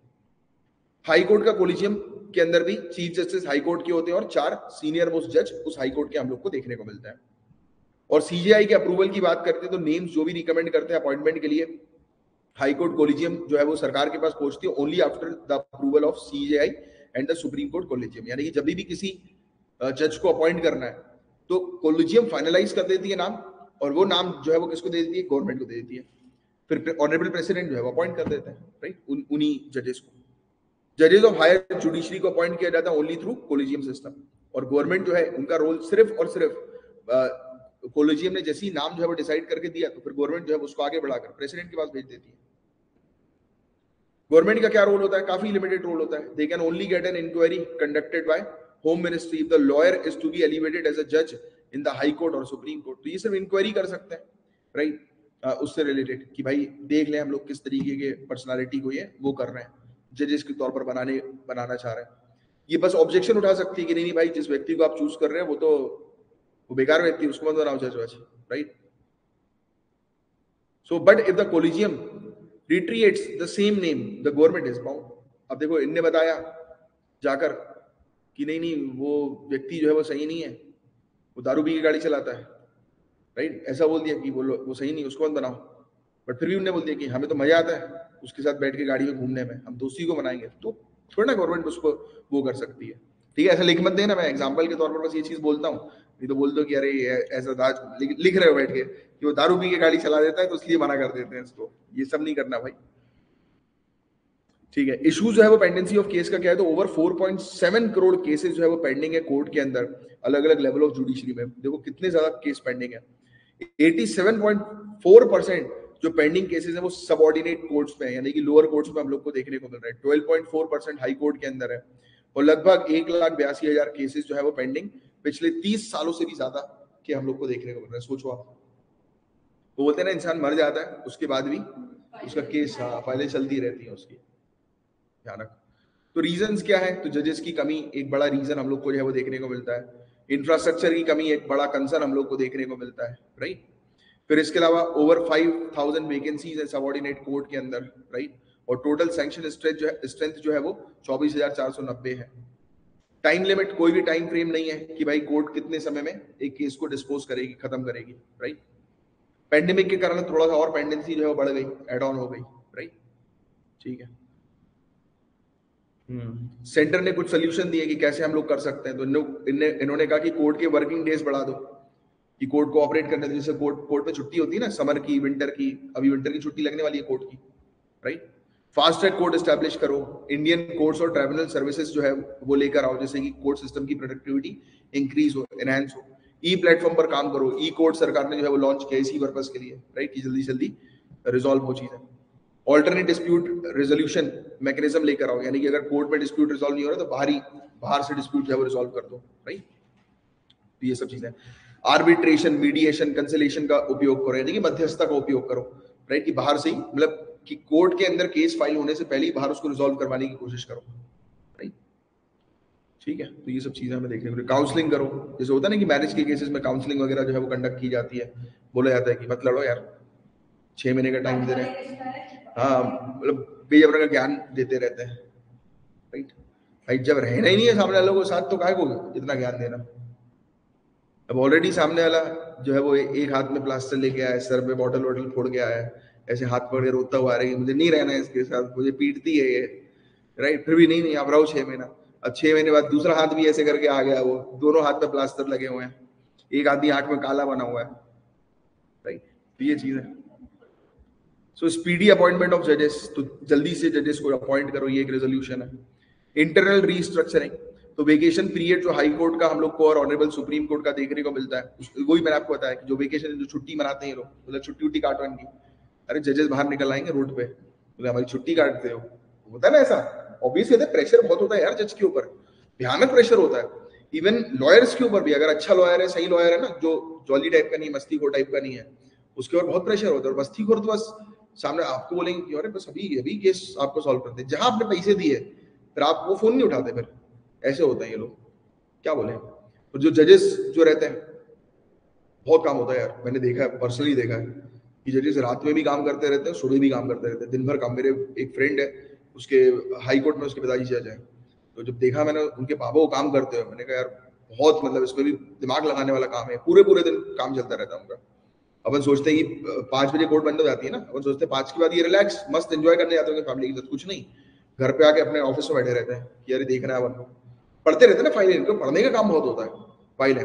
जैसे कि आप एक आईएएस ऑफिसर बन जाओ, आईपीएस में तो उतना नहीं पढ़ने का, आईएएस के पास पढ़ने का काम बहुत है, आपके पास मोटी मोटी फाइलें आएंगी कि देखो ये स्कीम को इम्प्लीमेंट करना है, फ्लॉस बताओ इसका, तो ऑफिस में भी पढ़ी रहे हो, घर में बैठ के ही पढ़े हुई, यही काम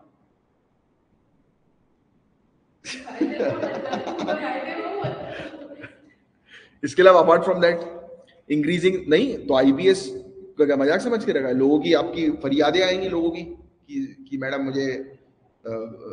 मुझे माफ कर दीजिए, मैं चोरी के इल्जाम में था, मजबूरी में मैंने चोरी करी थी, मुझे खाने के लिए कुछ नहीं था। अबे खाने के लिए कुछ नहीं था तो ज्वेलरी की दुकान में क्यों चला गया चोरी कर रहे हैं, ये चीज है। जो फालतू के कानून है उसको हटा दो, क्योंकि कई बार फालतू के कानून के कारण भी, कानून तो इवन ये तक कि आप किसी को गाली बक दो ना, तो सामने वाला जाकर केस कर सकता है। मानहानि नहीं, वो तो एक अलग है, गाली बकना इज नॉट मानहानि, गाली बकने को लेकर भी कुछ धारा है कि आपने गाली बक दी। हाँ हाँ, देखो देखो, अच्छा अच्छा तो ऐसा होता है भाई। अब देखो लॉयर के पास सबसे बेस्ट चीज बताओ क्या है, कि लॉयर का काम धंधा भी कोर्ट में होना है। अब जो बेचारा लॉयर नहीं है उसको तो अपना समय निकाल के आना पड़ेगा, कटघरे में खड़ा रहना पड़ेगा, पूरा पूरा दिन उसका बर्बाद। अब सोचो आप, लॉयर बहुत करते हैं, जैसे मैंने एक बार बताया था कि मेरा एक दोस्त लॉयर है, तो वो उसका काम ही ये रहता था, तो फिराक में रहता था कि कोई गलती करे और मैं उसके ऊपर क्लेम करूं। अरे उसने तो एक रेड बुल के चक्कर में करीब करीब कितने 7.5-8 लाख या 20 लाख ऐसा कोई फिगर था, वो निकलवा लिए थे यार उसने, 4.5 या 7.5 या 20 ऐसा इसमें था, मुझे याद नहीं आ रहा। तो एयरपोर्ट में उतरा, बोलते मुझे रेड बुल चाहिए, तो बोलते 250 रुपए रेड बुल। तो उसने बोला कि बिल दोगे, बोलते हाँ बिल दूंगा। उसने बिल लेके चला गया, कर दिया केस, ले बेटा मार। वही चीज है, अब उसको तो कुछ जाना नहीं है, उसको थोड़ा ना चक्कर लगाने कोर्ट के, तो कोर्ट में ही रहेगा दिन भर। तो होती है भाई, तो फालतू के कानून हटा दो, अजीब अजीब कानून है भाई, क्या बताएं। तो ये है पूरा और टॉपिक, उम्मीद करता हूँ पूरी चीज अच्छे से क्रिस्टल क्लियर समझ आ गई होगी। पेपर 3 को कल से कंटिन्यू करते हैं, आज समय इजाजत नहीं दे रहा है, इसके बाद अपन अब ज्योग्राफी आज कहाँ से करना है ज्योग्राफी? क्लास 7 की नोट्स कंप्लीट हो गए थे? नहीं हुए थे? फर्स्ट से फोर्थ चैप्टर का था बस, उसके आगे का नहीं था। फर्स्ट से फोर्थ का पूरा कर लिया था अपन ने? अच्छा आधा ही हुआ था, चलो देखते हैं। हाँ राणा जी कुछ कह रहे हो क्या आप, बताओ।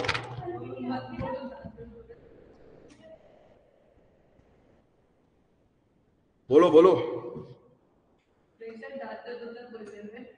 मैं राणा जी से बोल रहा हूँ, लिख लो। कौन सा गुटखा खा लिया, दांत वांत दर्द हो रहा है?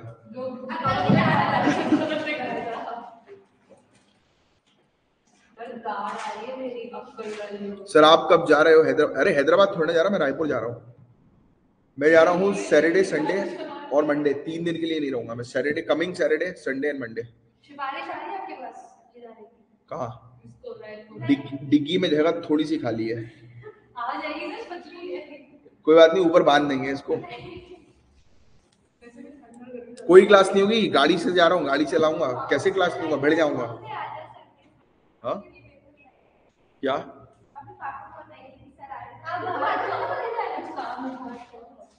चलो जय हिंद।